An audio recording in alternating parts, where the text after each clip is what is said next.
First of all, about the development of infrastructure, it's going well. It can always improve.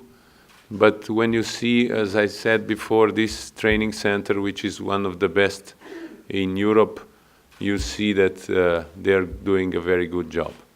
About my cooperation with Bobby, Bobby is a veteran in executive committee almost. He's there for a long time, and he knows almost everybody at UEFA. I can say that personally we are friends, but it's not enough to be friends. It's also important that you work properly, that you are correct, and that you contribute to the welfare of European football, not just Bulgarian football. And he's really good. I would tell the same if he would not be here. But when there's any Bulgarian question, he is very aggressive towards us sometimes, but we are trying to fight them.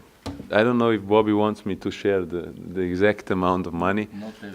Yeah, but there's quite a big amount of money for infrastructure. We have a separate project called Hat Trick, and we are investing. And Bobby can tell you, without UEFA, I doubt that this training center would be here and that we would have press conference here.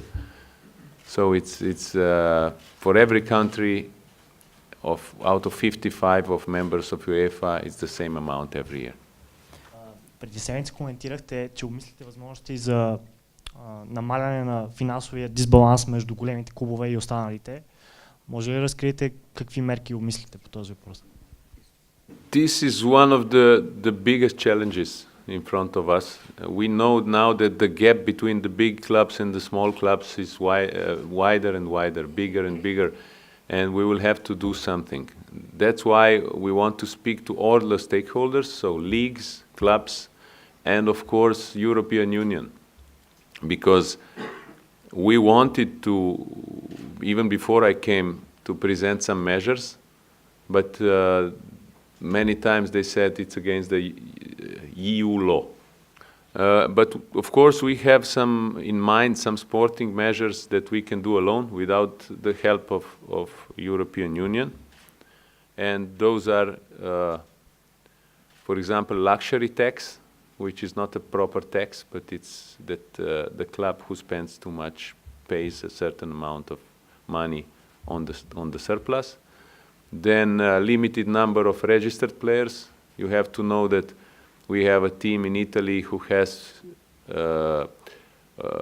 56 players on loan. We have a club in Portugal who has 25 players on loan, but more, I think 21 or 22 are older than 25 years old.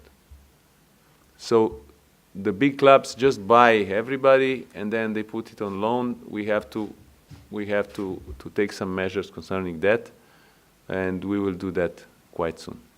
Евро 2020 е скоро ново предизвикателство, доста иновативен проект. Очаквате ли и притеснени сте, че може да имате други проблеми с оглед на това, което се случи в Брюксел и че някои мачове отидоха в Лондон? This is a one-time project. For 60th anniversary, okay, we will do it, but from now on it will again be in one or joint bits, 1, 2, and so on.